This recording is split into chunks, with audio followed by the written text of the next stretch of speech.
We are making a blue cheese rosemary shortbread today. So we're going to start with some butter. Make sure your butter is room temperature, nice and soft, otherwise it won't cream properly. Get your butter in there. Helps to use a spatula for this. Just going to put our mixer back down and cream the butter just for a minute or so, just so it's nice and light and fluffy. Once your butter starts to get nice and light, you want to add your sugar in.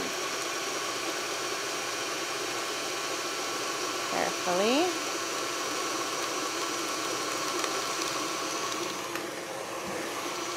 And I like to stop my mixer partway through and scrape down the sides just to make sure everything is evenly incorporated. And this doesn't have a lot of ingredients, fairly simple, so you want to make sure you do every step really well.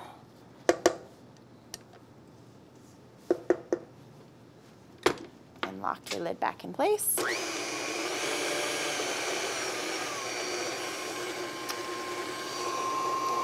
So now I'm going to add my flour. I like to just turn the speed down a little bit so the flour doesn't fly up in my face, and slowly start to sprinkle your flour in there.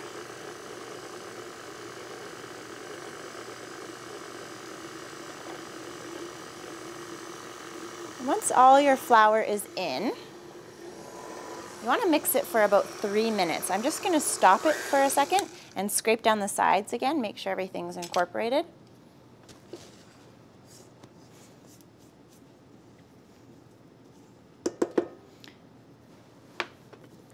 And then make sure your bowl is locked into place and leave it for about 3 minutes.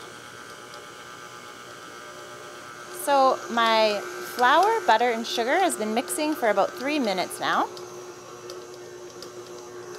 I have just a couple more ingredients to add. So I'm just going to turn this off. And I've got some crumbled blue cheese here and some fresh chopped rosemary. So I'm going to add my blue cheese in. Any kind of blue cheese you like is fine, but it's nice something that's going to stay a little bit crumbly.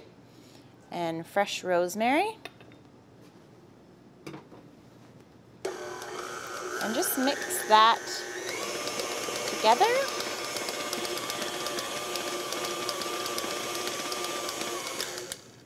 Once that's all mixed together, we will spread it out on a piece of parchment. So now I have my nice shortbread batter. What I'm going to do is I'm going to divide the batter in half. Doesn't have to be perfect, as close as possible. And I need a piece of parchment for this. So this size of parchment, you can usually buy it in sheets or you can cut it yourself. So what I'm going to do is I'm going to scoop half of my batter on here. You might have to use your hands, it gets a little messy.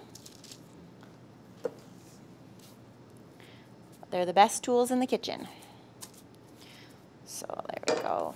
Move that up just a little bit. And now fold your parchment over. And this is actually a really useful trick that would work for a lot of different things. You could use it for making different butters. We've got a cookie sheet here. Any kind of household cookie sheet works. And we just use the cookie sheet to kind of tighten up the dough so that we get a nice compact piece of dough. Do that one more time. Just have to make sure it's perfect.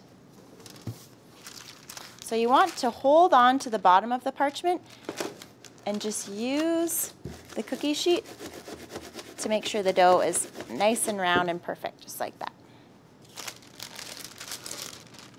Open this up, and we've got some granulated brown sugar here. Make sure if you use brown sugar, you're using the proper kind. This is a turbinado sugar. So we sprinkle this on our cookie dough, kind of roll it around a little bit. It's going to be a little bit soft. The dough will firm up quite a bit once it's chilled. So just like that, nicely coated.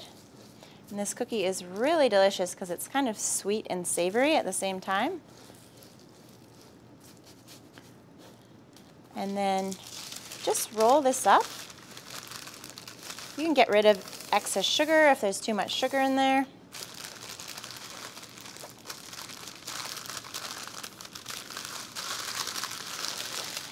And tighten up the ends. It is quite soft, so you do have to be careful when you roll it up. And I've got a couple pieces of butcher's twine here, and you can use this to secure the ends.